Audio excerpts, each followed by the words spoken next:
Kendéll Lenice.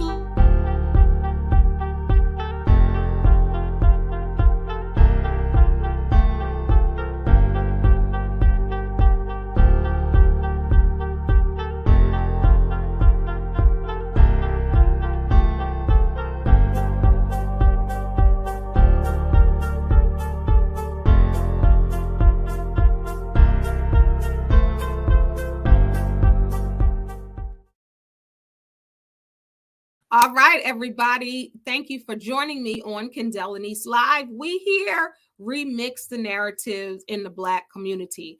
It's all about compassionate interviews. It's about non-judgmental interviews. It's about teaching and learning. This show is all about education, elevation, and entertainment.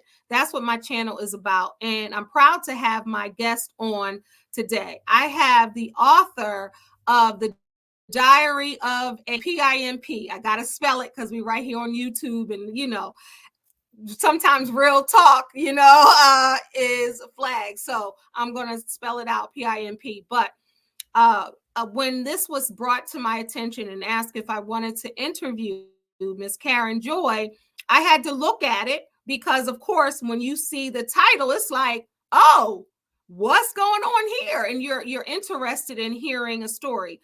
And if you know me, you know I love the stories of people because I am a life coach of 20 plus years. And I love to see the evolution of people. I love to see autobiographies and memoirs because everybody looks at people all shiny and new or whatever and think this is how they've been their whole lives or this is it. But people don't know that everybody has a backstory. And I love to get to the backstory. So my guest today is author of a diary of, wait, I'm going to make sure I get it right. I'm going to make sure I get the title right. Diary of a Pimp's Wife. This is Kendéll Lenice Live.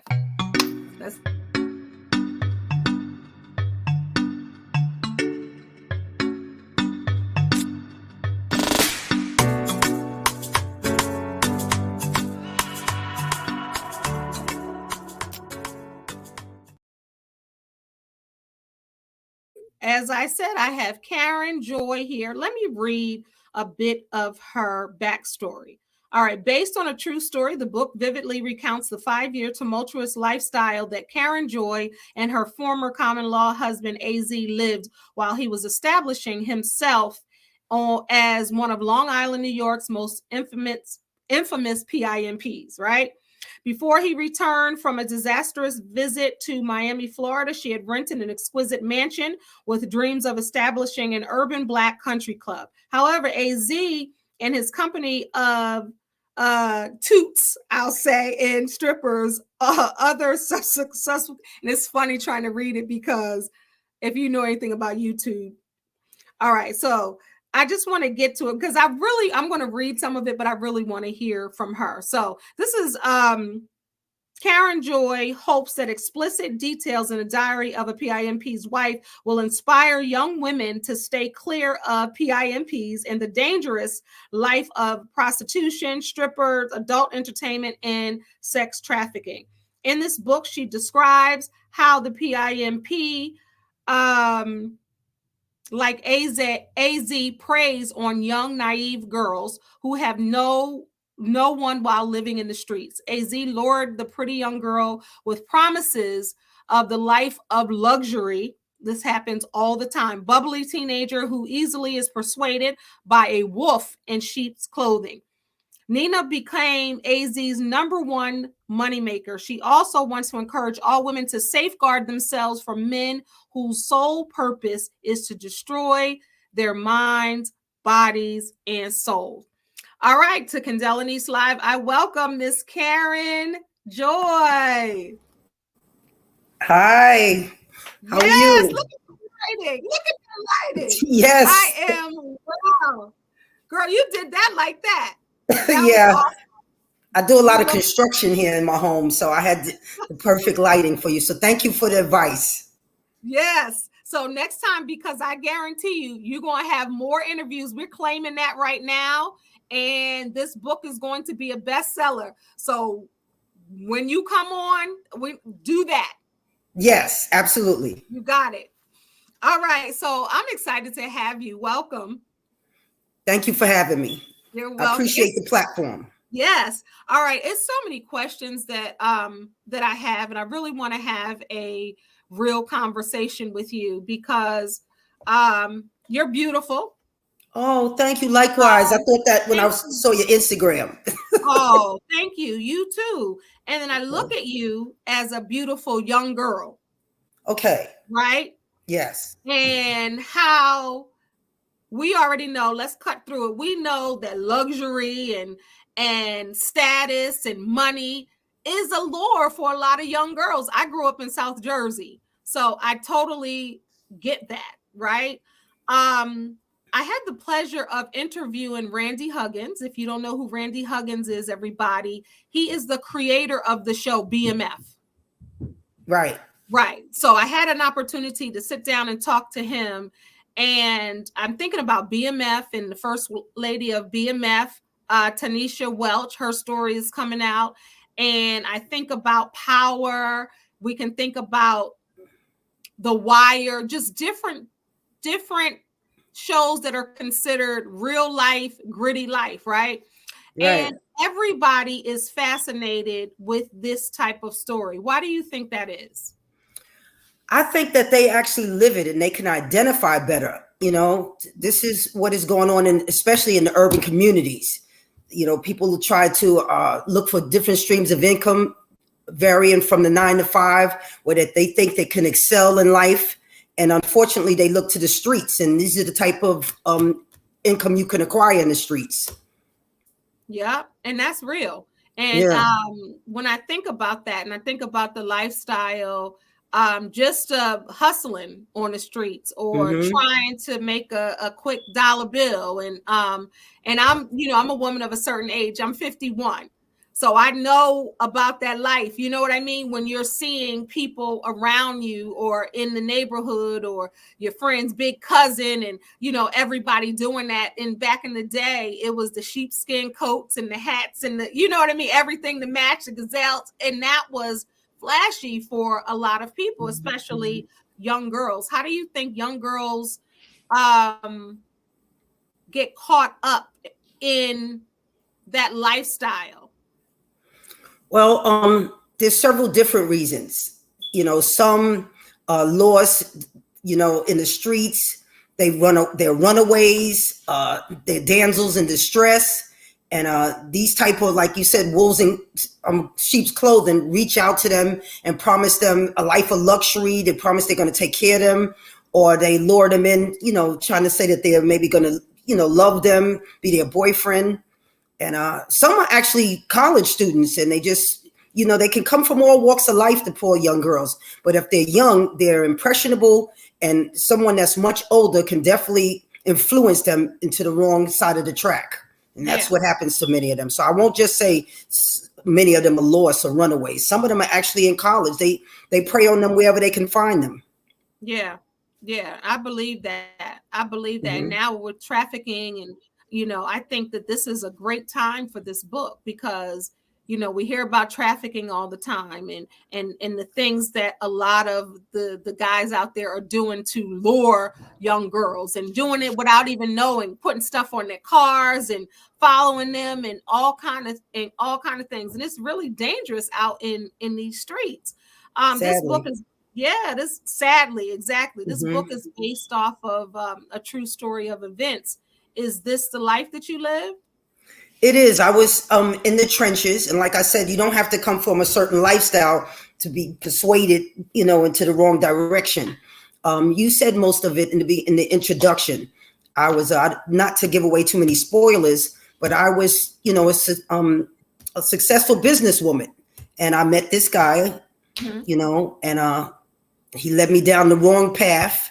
With love and promises and, that we're going to live a different type of lifestyle. Not so much off of these young ladies, but, we were in entertainment actually. And some of them, were just, somewhat like video vixens. Some of them were strippers, so on and so forth. But it's a blurred line because it's all entertainment. That just was a form of adult entertainment. and he decided to pick up on actually being a PIMP with them. Yeah. And I saw that Mr. Cheeks. We love Mr. Cheeks.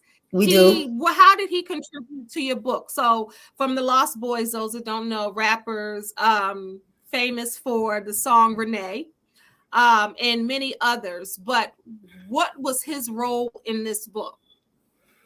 Specifically, huh? Okay, well, Mr. Cheeks, like I said, we were in entertainment, music initially, and the PIMP was a producer of the music, and I was managing artists. So in the very beginning of the book, it talks about how we were involved with an artist named Computer that was on Select Records. Mr. Cheeks came in our lives at that time doing a feature for the artist. And then as we progressed in the direction we went in, he remained friends, and we also did business ventures with him. So he somewhat was entangled with the lifestyle, as long as, it went along. So you would have to read more to see exactly, where he was in the book. Yeah. And that's what I want people to do. So that was a great teaser. And what people don't understand, a lot of these industries are murky. They're intertwined. Yes, for sure. Yeah. And, a lot of rappers come out, and not just Mr. Cheeks, but if you think about a rapper, right? Someone who is immersed in hip hop. And when the lyrics, that's what it is. It's they used to back in the day, CNN, from the hood, like it's talking about what's going on in the real life. And a lot of rap lyrics, they're not made up. You know what I mean? It's real life that's lived in there. For sure. Yeah, absolutely. So tell me how in the beginning in the book, and I just want to kind of give teasers so people can get your book and be like, oh, I want to hear the rest of that story. Okay.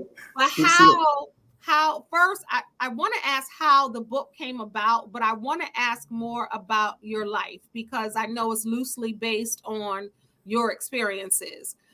How did you get caught up in everything? Like, what was the very first thing where you felt like, I'm in real deep now?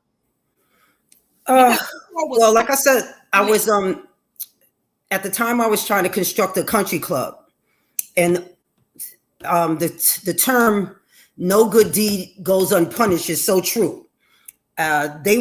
Which is normally the situation. They're always in trouble, even if they make a lot of money. They're in these streets and they're in trouble. And I allowed them to come into my space and stay at the country club, and they kind of took over from there. And then I realized I was in trouble. It's hard to evict squatters, and especially if you start caring about them and you call yourself helping. And I got punished, let's just say. Yeah. And and that's real. And they can find out. I love where you're ending, because they're going to be like, well, what happened next? How can I? And that's the whole point. So with your experiences, why did you decide to put it in a book? Why did you decide to write Diary of a PIMP's Wife? Oh, well, I would say everyone's out here and they glorify strip clubs. They love to go to strip clubs. But actually, no one wants their daughter to be a stripper. And in fact, you can understand why. They fall to a certain lifestyle, just like drug dealers. They become addicted. They're imprisoned.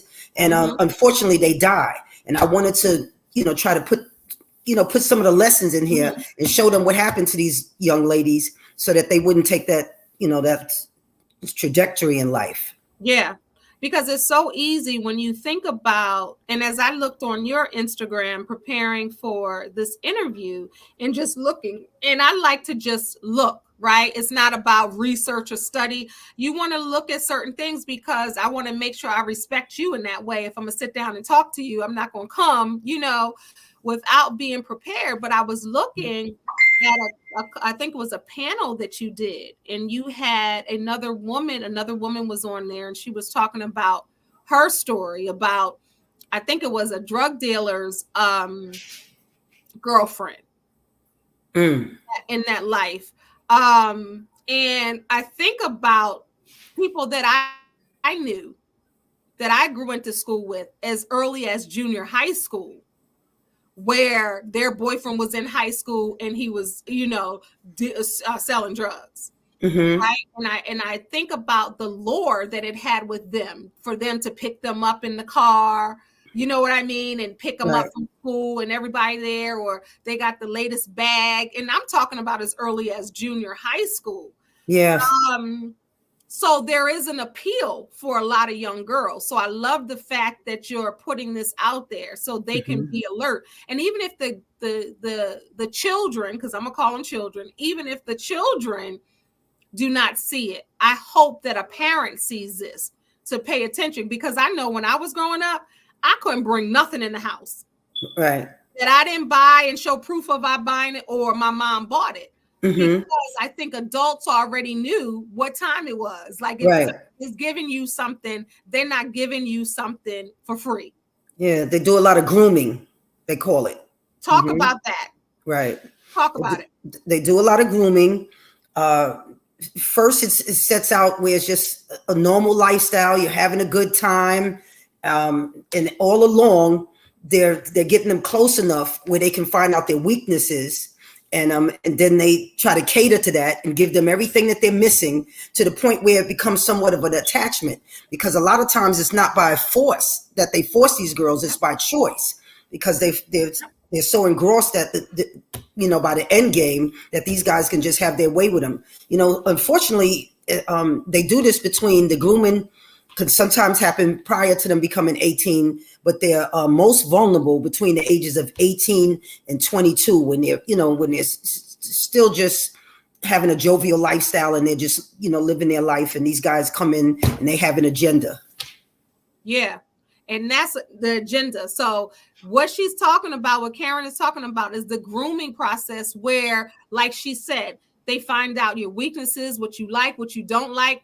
If you got problems at home, if your parents are, if you're going to talk, because you have some young people to be like, oh, it's beautiful at my home, my parents care, blah, blah, blah. They don't want to hear all that. They want to hear if you're having problems, or did your parent kick you out, or are you lacking money at home? Right. That's grooming, getting to get you to trust them, to get you to open up to them, so they can get close and see what your weaknesses are, like Karen said, and then play on that. But your mind is not even developed fully until you're 25. So if you're dealing with an 18-year-old, and let's talk about it. I don't know if you saw the Roxanne Shante movie on Netflix. I did. Okay, because I've seen it a few very intriguing times. Right. So remember her child's father before she was a child, remember? And he was a grown man, and he groomed her by buying her the nameplate necklace, buying her furs, making her feel like no one else had, because she was a young girl. Right. And he was a grown man. How often did you see that? Because in the music industry, it's often. It is, but really it's more of a mind game. They don't really even have to show them that much. They try to appeal to them with more of a psychological thing, because they don't really want to come out their pocket that much. And if they can manipulate them other ways, that's certainly how they would want to do it. They don't really want to spend, especially not the PIMPs. Their mindset is to come in, these pedophiles, for lack of a better term, and they come in, and it's like it's easy to manipulate these girls just by pretending they're everything, their father figure, they're a boyfriend or lovers, and that's how they overwhelm them with more with feelings and getting into their head. It's it's not so much of a monetary thing. That would be probably more if you were a little older. They might throw them a couple of trinkets. Matter of fact, I saw a few that did buy them stuff like that, but it was fake. It wasn't the real deal. So they didn't have, they didn't know the value. So just looking at something that, they figured it was real, and then they went and had it appraised when they got a little older and found out it wasn't even real. Yeah. So like you said, that's that whole manipulation.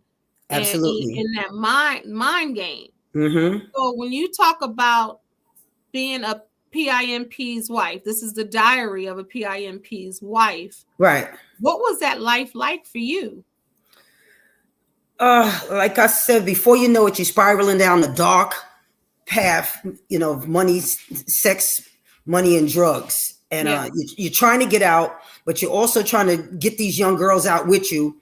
So it's I documented a lot of it in what you might call journaling.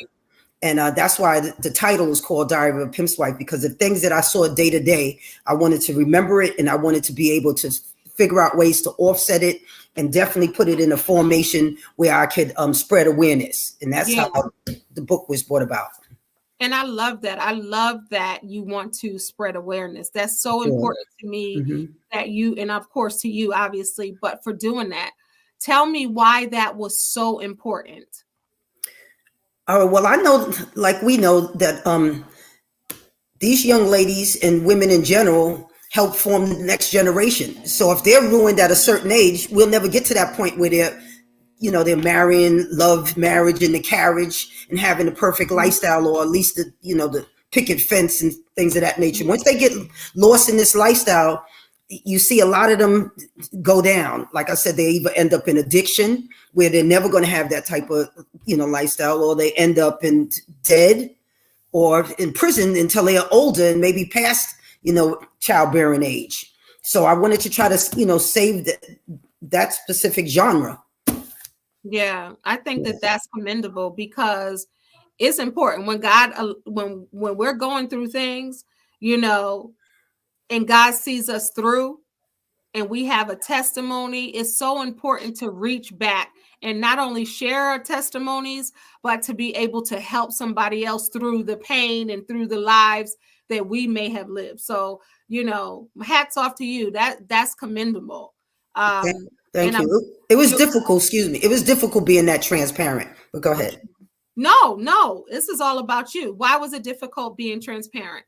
Because that when you put a book out, the whole world is going to see it. You can't pretty much put stipulations. You just send the message to the girls specifically, the ones that you're actually trying to get the message to. You have to spread the knowledge worldwide.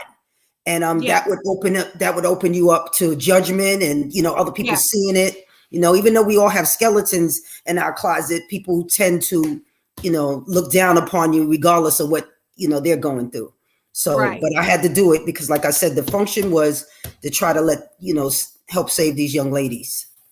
And you know what? You put your feelings aside, and you being afraid of being judged or ridiculed or talked about to help a young girl.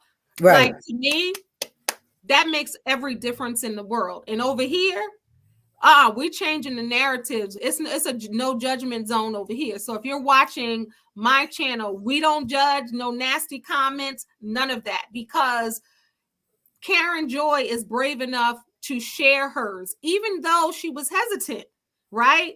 Because she knows how y'all are. So the trolls. Right. So most people could never, the ones that comment negatively or have something negative to say about your journey, they could never be as transparent. And that's one thing you can't do, is judge someone else's journey. You can't walk a mile in their shoes because you probably can't even fit their shoe. True. You know what I mean? So, I commend you for doing that. If you can think of something in your book, right? A passage, a sentence, a line that would make somebody want to go out right now and get your book, what part of that book would you share with them today? Basically, I would just tell them what the book was overall about. So I would say Diary of a Pimp's Wife is a cautionary tale based on a true story about a respectable businesswoman who falls for a career criminal, and the culprit takes her down a dark spiraling path of sex, drugs, and money into a world of sex trafficking. And that's one of the things we want to avoid for our young ladies out there. So please go out and learn about how to avoid that situation. And this is a full document for it. And I think that's so powerful because you lived it. For sure. So who else better not to listen to than you, or to listen to than you? Well, people like me, true. or people like you, because if somebody is going to tell me about the stories and the dangers of the street and how men manipulate these young girls into, dancing, selling themselves in all kind of way, mind, body, and soul, drugs, adult entertainment, prostitution, all of that, right? If somebody's going to tell me that and they just read it in the book and they didn't live it, I'm going to listen because there's wisdom, but it's not going to be the same wisdom if it's coming from somebody who lived that life. Exactly. Which is you. Right. I'd also like to thank someone. Okay. I'd like to thank Wahida Clark. Yes. She was the first person that actually took a chance, because I did a lot of querying with the book, when you sent out the letters, and none of the other publishers paid attention, but she understood the importance of getting this out into the world, and she published it for me. And I just want to thank Wahida Clark Publishing Presents, her company. And Nicole, thank you, Nicole, for this interview. Hey, Nicole. Nicole is repping both of us, so this is a beauty. I'm sure she's smiling somewhere watching. Awesome. Right. But I think this is so important, and also talking about the publisher, because when you do have these kinds of stories, or you are trying to be booked on a show, at first the title, right? Because people are afraid of controversy. Let's be clear. True. And as soon as they hear certain words, they like, ugh, without even knowing. But when I looked at it and it was sent to me, I was like, well, let me read it through. And I'm like, when I got to the end and you were like, you want to help other people through your story, I was sold. Okay. You know what I mean? Awesome. Because people are big on branding. They don't want to talk about this or do this. But my brand is testimonies. My brand is, how did you get from there to there? What did God save you from? Or what did you learn? Or how can you be of service to someone else and pass it on? And to be real and changing the narratives of what people might think. And I think you're a prime example of that. I really do. So let a comment. Let's Nicole. I'm gonna pull you up, Nicole. Hi, Miss Brown. Yes, for sure. Okay, so when and then I don't know. I tell Nicole, but I do a game of something fun at the end of each episode, so folks who know you better. But lastly, what do you want people to know about Karen Joy? That was a question for me. I'm sorry, we kind of went in and out. I don't know if it's my Wi-Fi. Sorry. Can you hear me? What do you want people? Yes, I can hear you. What do you want people to know about Karen Joy? Not the author, not the this, not the titles, but you. That I'm a warm-hearted person. I'm giving. I'm caring. I'm loving. I was brought up by a lovely family.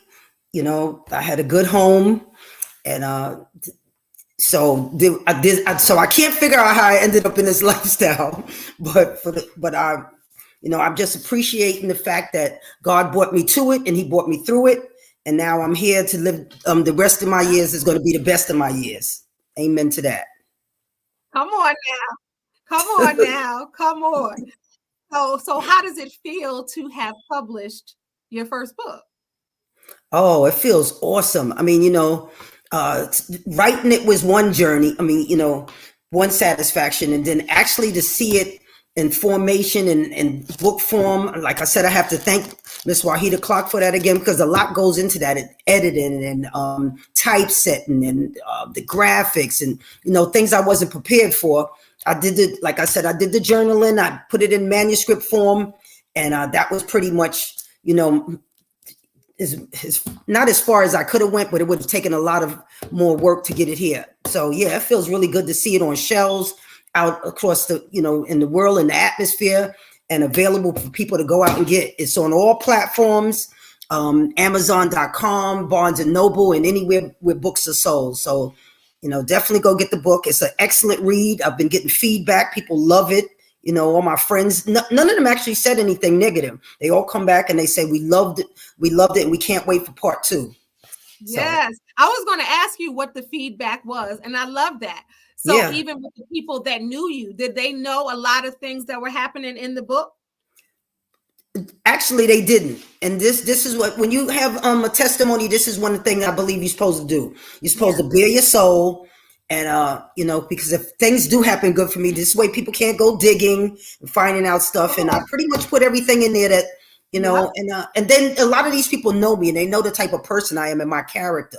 So I haven't changed, and I pretty much didn't change in the book. I'm a helping person trying to provide these people with, you know, a roof over their head and a warm plate, dragging them in off the streets. So that was a lot of my energy in the book. So it's still who I am today. Yeah. And I think it's so important to tell your own story. Yes. You know, because people will guilt you and hold things over your head. But when you tell your own story, you set yourself free, even a freedom that you never even knew you needed. Woosa. Yes. Mm-hmm. Yeah. Yeah. So will you have a part 2? I'm looking forward to it. Yes. You know, I'm going to sit down with Wahida. We can speak about it, but first we got to push this one through. It has to be a success for her to, you know, want to look forward to another one. I know I am already. So I have a couple of things jotted down, and there's definitely part, you know, I left a lot of cliffhangers in here. Yeah. So that you would look forward to another one. Yes, yes. And I'm excited. I definitely have to read it. I have not read it. Oh, you'll love it. I have to read it. I definitely have to read it because, you know, your story. And I know with, you know, use creative liberties and all of that, but your story and it sounds very fascinating, interesting, page turner. Yes, it for is. For sure. Before we play our game as we end, give the information for your book one more time, how they can get it. Where they can find you on social media. My social media page. You can get the book, Diary of a PIMP, Partridge-Free S Wife, on Amazon.com, Barnes & Noble, or wherever books are sold. It's out there. My social media page is pineapple_dreams with a Z 01. That's the Instagram, and then Karen Joy on Facebook. And then I'll be posting updates about whatever's happening with the book, or, you know, whatever's happening with my lifestyle. And hopefully the book will turn into a movie, but that's another story. Well, don't forget about the little people. I need some type of part in that movie now. Don't even act brand new. I need a part 2. I need a part also. No, you in the movie. Come on now. I needs to be a part of that. We'll talk after that. But, I know that it would be a success because, like I said, they're named at the beginning, you know, BMF, the first lady of BMF, that's coming out. Power, when you have certain, you know, people are intrigued by that because, like you said in the beginning, a lot of people have lived that life where some people don't even know that was part. If they didn't live it, somebody in their family lived it, somebody down the street lived it, down the block, somebody they know around them experienced some of the things that you've for sure. Absolutely. Dee says she's looking forward to part 2. Yes. All right now. All right. So you ready to have a little light fun? Yes, let's try it. All right. We're going to have 5 minutes of fun. It didn't play all the way. That's all right. I always say my computer sometimes.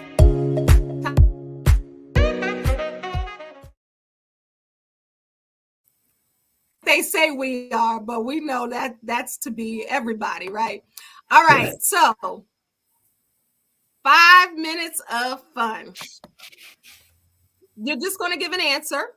No reason, no excuse, no story, just the answer. This or that is the first thing, breakfast or dinner? Breakfast. All right, night owl or early bird? Night.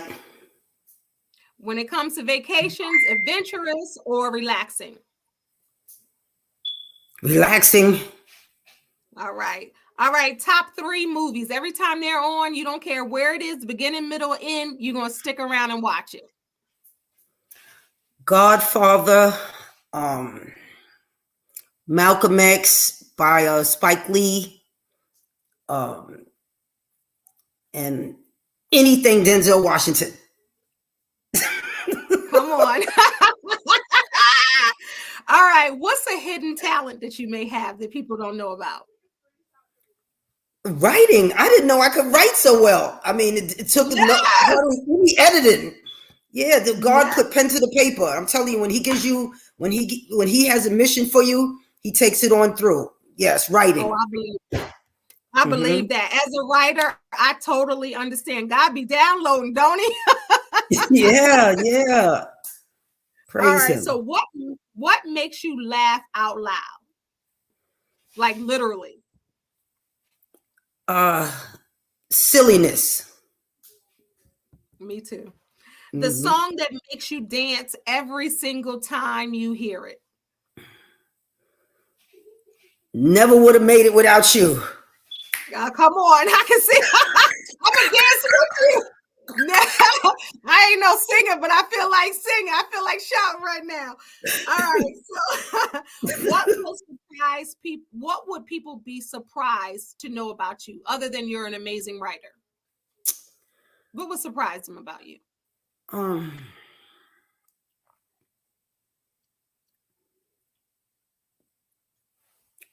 I would say that I got a good heart, but I think a lot know that. Yeah, I think so too. All right, we've got 2 more. Using the first letter of your first name, describe you in 1 word. Joyful. I'm going to use J because K is so hard. I love it. Oh, okay. And I'm a K too, right? But I'm sure you kind. You're kind with the K. Oh, kind, right? I got it right. Okay, thank you. All right, last question. And this, I think you're the first guest who has this part of this in their name. What brings you joy? Oh, just happiness and peace. Can I use 2 words? Yeah. Peace at this point, for sure. I know that's right. Well, you know what, Karen? It was a pleasure meeting you. It really was, to sit down and talk to you. I hope you come back. Yeah, I would love to. Absolutely. Thank you so much for joining me on Kendéll Lenice Live. I wish you much success on your book. I pray that it turns into a movie. I pray that you have part 2. And I pray that God gives you all your heart's desires. And thank you for trying to save young girls. Thank you for having me. You're welcome. All right, everybody. This is Karen Joy. She done told y'all where you can cop her book. Get that book, because if you know, like I know, this is definitely going to be a movie, right? Yes. And you want to read the book so you know about it in advance, so you can tell other people about it.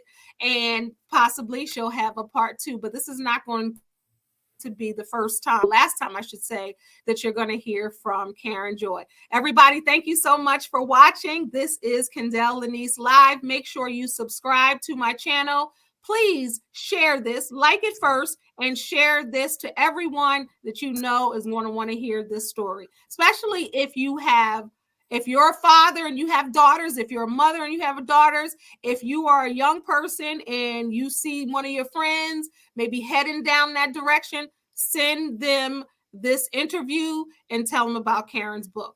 God bless y'all. Remember, you're a star. Don't allow anyone to dim your shine. Till next time, God bless. Peace, y'all.